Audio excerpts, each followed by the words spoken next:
Hello and welcome back to the Soul and Strategy podcast. My name is Sabine. I'm a spiritual life coach and soul business coach and the host of this beautiful podcast. And today I want to talk about soulful selling.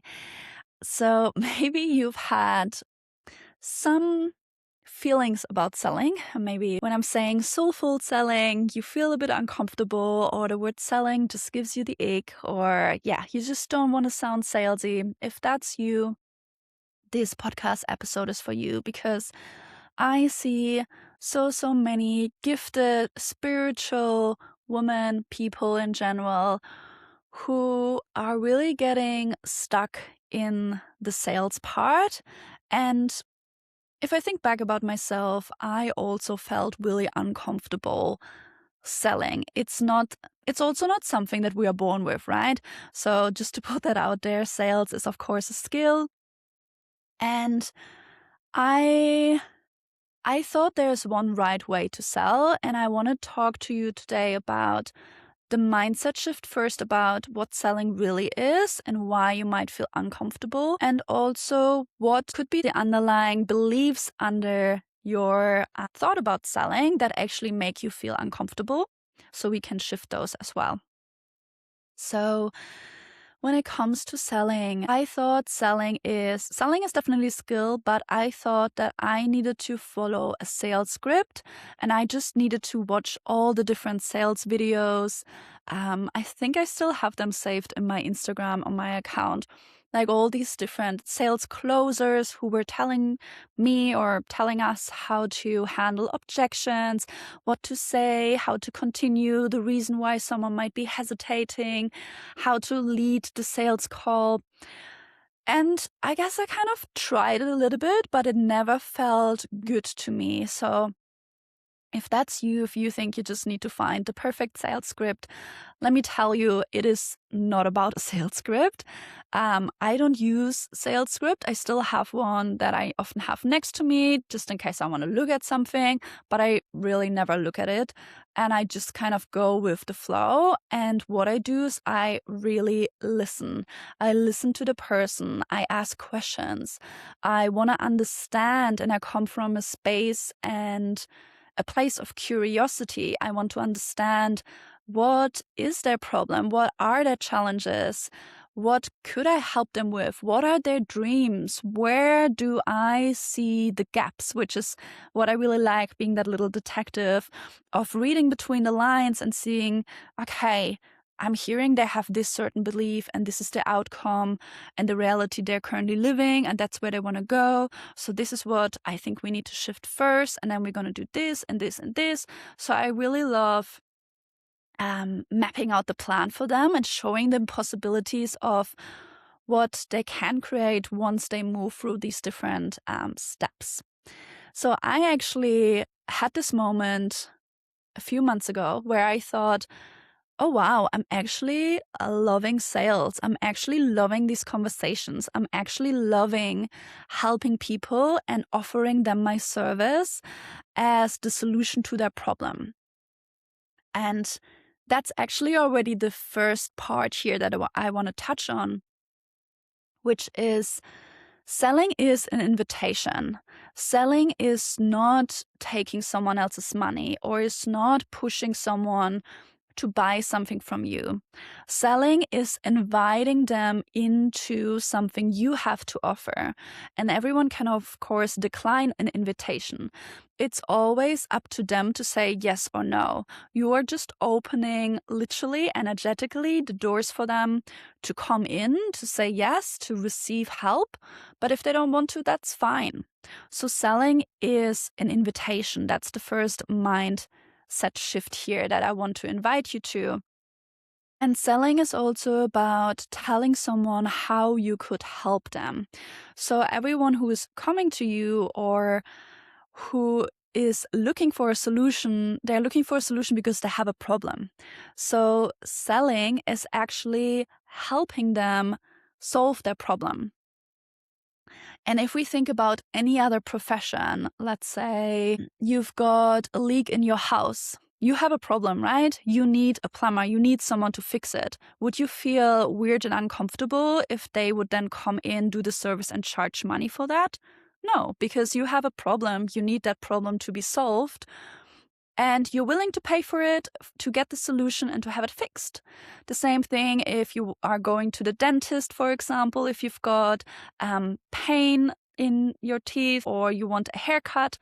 You're going to the hairdresser to get a haircut because you want to look fresher, you want maybe a new style. They're doing the service, you're going to pay for it, and you're going to be happy afterwards. You received what you came for. The same thing with coaching, counseling, and any type of other service. We're just opening the doors and we're providing them a solution to a problem they already have. And they already are looking for solutions. Probably your dream client right now is out there scrolling, looking at different programs, looking at different offers to help them solve the problem that they already have. So you're just offering that solution to them by talking about your package, your offer, or pitching that to them. Then the second thing is that sales is how you make an impact. If you want to make an impact in the world, if you want to help other people, sales is inevitable because that is how you're getting people into your program. And the other thing is you probably are being sold to every single minute in your day. You might not even see it. You might not even see all the different small things, how people sell to you. And also, how many courses, how many things have you bought already? So thinking about being on the other side of the receiving side, we also like to being sold to. I like to buy courses. I've just bought an Instagram challenge. I've bought another challenge. I'm with a mentor who's mentoring me. I'm currently redoing a course that I have done a few years ago. I bought another course a while ago, which I'm working through. I am someone who loves to do and grow and buy different trainings. So if these people never promoted their offer, if these people never sold to me, I probably would have not bought the offer, right?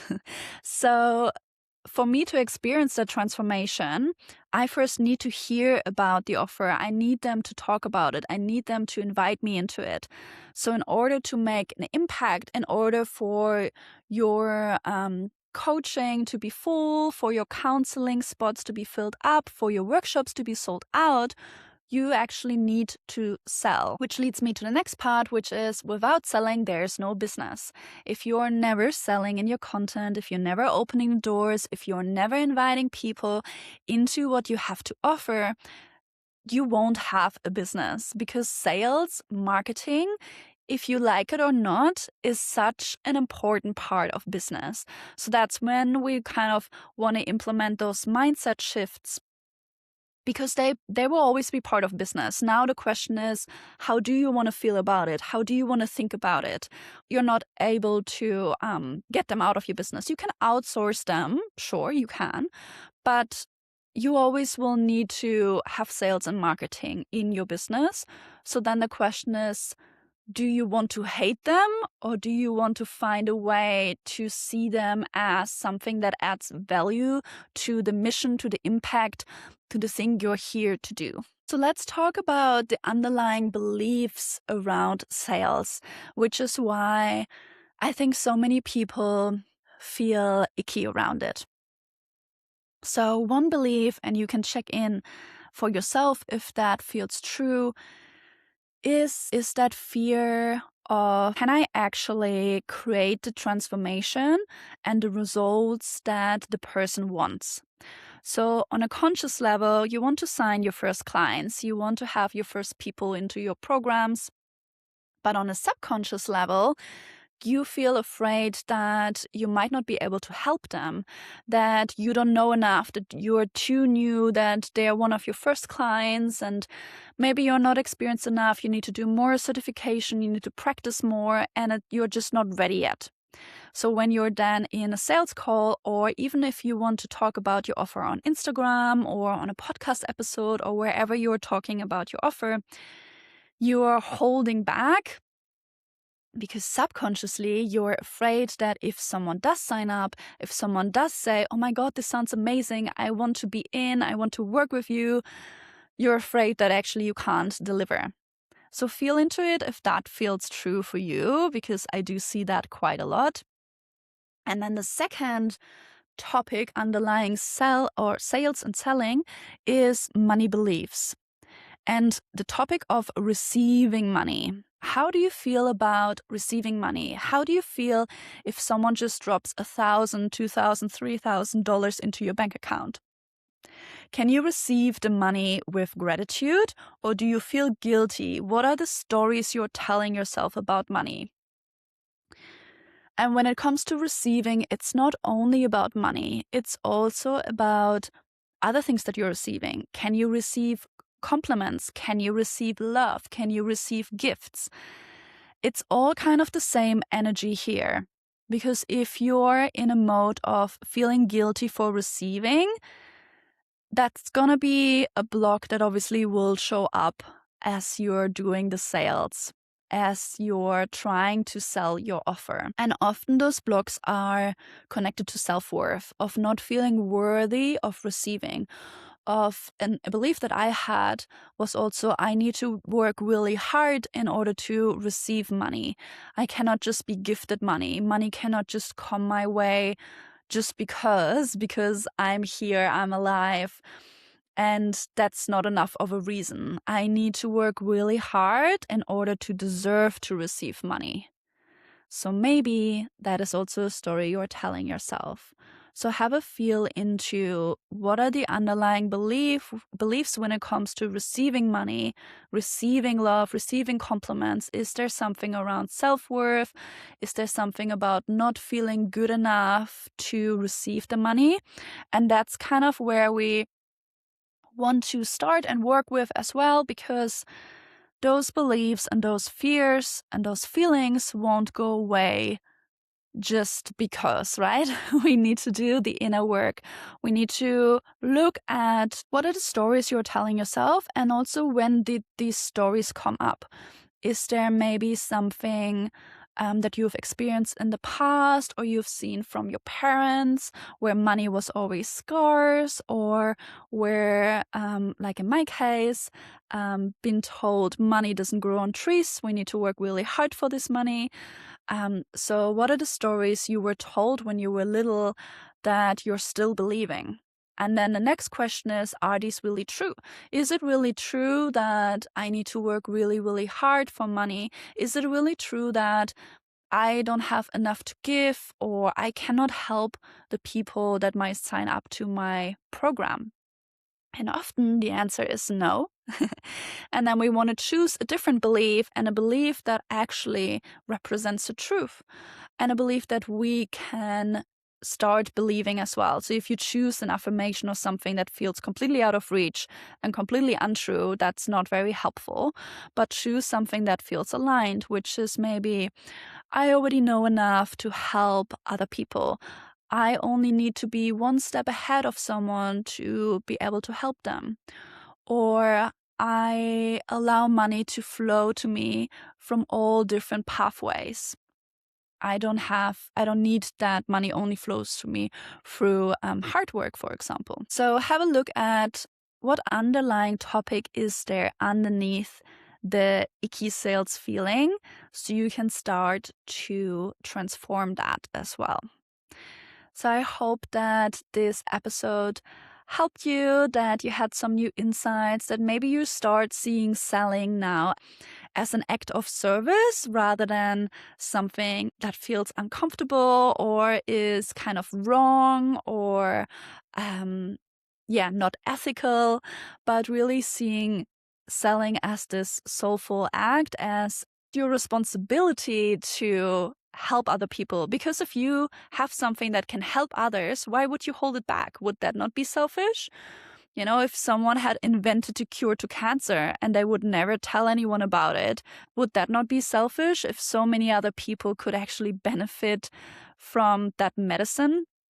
Same for you. Would it not be selfish to hold back the package that can transform other people's lives? Leaving you with that thought. All right. If you enjoyed this episode, I would so love if you could give this podcast a follow, give this podcast a rating, share it with anyone else that could benefit from the podcast. And also check out any other episodes if you haven't yet. And there will be more episodes released every Tuesday. So I'm really excited to have you there for future episodes. And if you've got any questions, feel free to reach out to me on Instagram or post a comment here under this episode. And I'll see you soon. Bye bye. Thank you for being here.